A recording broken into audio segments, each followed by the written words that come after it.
we have concluded our section on music theory. We've learned enough music theory, I believe, to start composing our own music. Before going on and doing that, I would just like to get a little bit more practice with chord progressions, and most importantly, a little bit more practice with using BandLab.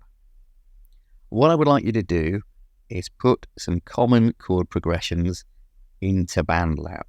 And by doing that, you'll get some good practice using BandLab, and that will stand you in really good stead in a very short while when you start to compose and produce your own music. Here, I have written a list of common popular chord progressions. I've written the first lot in major key. These are major key chord progressions, and you can tell that from the uppercase Roman numerals. And the four at the bottom are minor key chord progressions. What I'd like you to do is pick some, and spend as much time on this as you feel you need to, and just put them into BandLab. Start a new project and put them into BandLab. If you want to follow along with me, I'm going to pick two, one major and one minor. I'm going to do this 1, 5, 6. Actually, I think I'm going to do 1, 5, 6, 4 chord progression. And then in a minor key, I'm probably going to go, what should we do? Let's do that one. 1, 3, 4, 5. Let's do that one. If you want to follow me, I'm going to hop into BandLab now and do 1, 5, 6, 4. So here we are at my BandLab homepage. I'm just going to click Create. New project.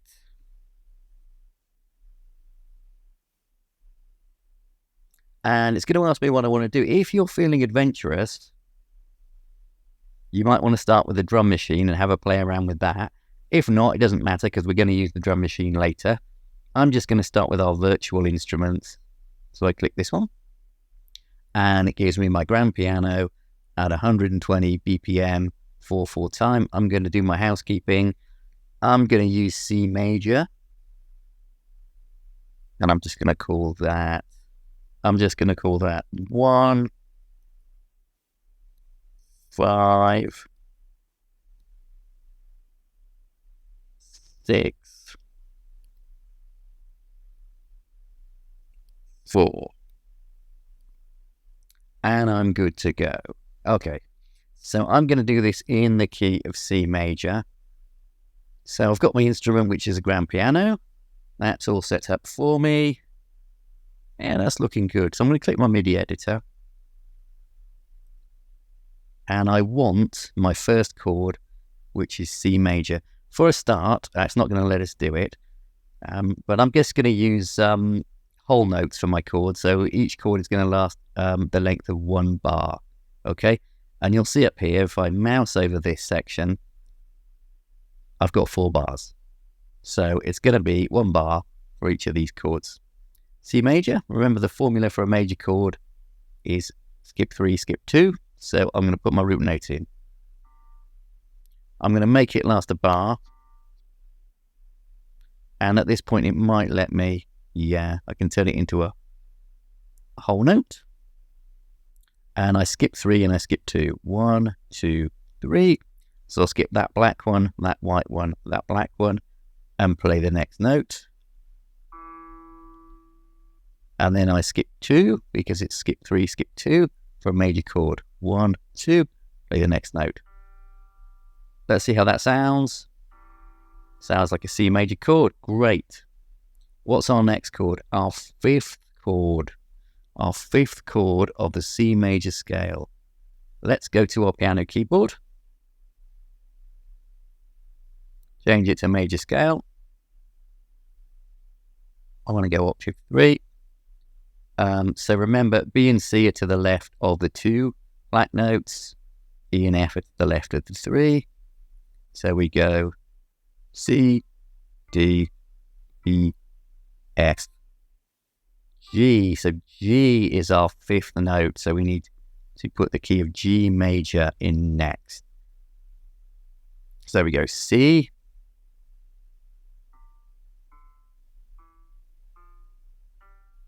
That's our G. And it's a major scale. Remember the fifth one. Sorry. It's a major chord. Remember the fifth chord in a scale or in a key is a major chord. So we do skip 3, skip 2. So we skip that one, skip that one, 2, skip that one, 3, put that one in. And now we skip 2, skip that one, skip that one. See how that sounds? Pretty good. Now we want the sixth note of the scale, but we want a minor chord. Let's go back to our piano keyboard. 1, 2, 3, 4, 5, 6. It's going to be A, and we want A minor. Back into our MIDI editor. And where are we? So we want, if I scroll that way, it's easier to use the piano keyboard. So I'm just putting 2 fingers on my trackpad. I'm using a Mac and scrolling. It might be different for you if you're using a mouse or something. But anyway, you can scroll that way and then you can find the notes that you want. So what do we say? A minor. So C, D, E, F, G, A. That's our root note. And this time it's a minor chord.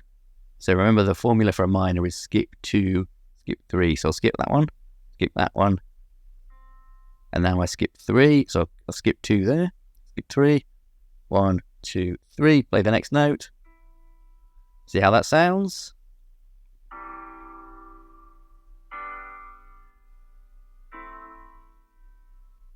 Sounds all right.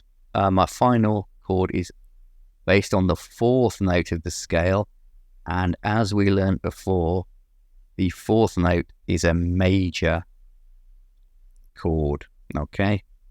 So our 4th note is C, D, E. Actually, did I start? Yeah, I started in the 3rd octave. So I think I'm going to come down. What? C, D, E, F. Our 4th note is F, and we want to play an F major chord. Remember, we can easily find F because it's to the left of these 3 black notes. So that's F. There. So I'm going to put my F note in.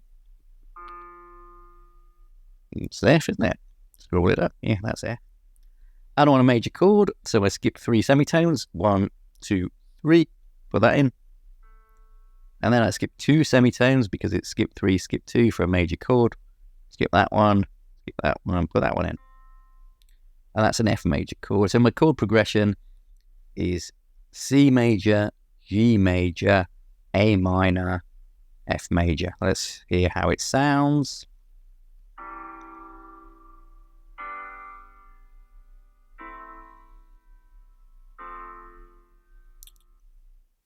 All right. When we get around to recording music for real, we're going to want our chord progression to last a little bit longer than 4 bars. So the great thing about using a digital audio workstation such as BandLab is that once we've written our snippet, here it is, we can just keep using it without having to do it again. That saves us quite a lot of repetition. Here's how we do that. First thing, move our playhead to the end of our existing snippet. There it is. Move your mouse over the snippet here and click. I'm just doing a single click. Now I press Ctrl C to copy. Now I press Ctrl V to paste. And you'll see the copied snippet goes where I've placed my playhead. Okay, let's do a 16-bar chord accompaniment. So move it over here. You'll see it kind of snaps at the ends of the bar, so that's really useful. Mouse over, Control C, Control V. There it goes. Move the playhead. Or did it snap correctly that time?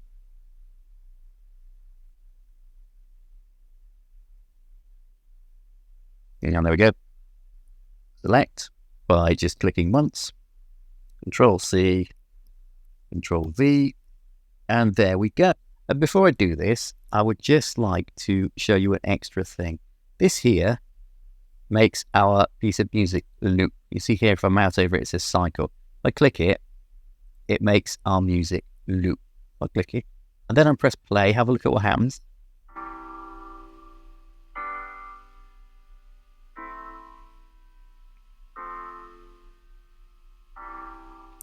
It loops when it gets to bar 5. So when it gets to the end of bar 4, it loops. Why is it doing that? Well, have a look at this red zone here. This red zone indicates at what point my music loops at. So as we did a 16-bar chord progression, let's make it loop at the end of 16 bars. So I mouse over it until I get this particular shape of arrow. And then I drag it to the end of here. You can probably hear my fan going mad. That's recording a video and producing music at the same time. It's more than my CPU can handle, but hopefully this will work. Let's play it, and it should loop after 16 bars. Here we go.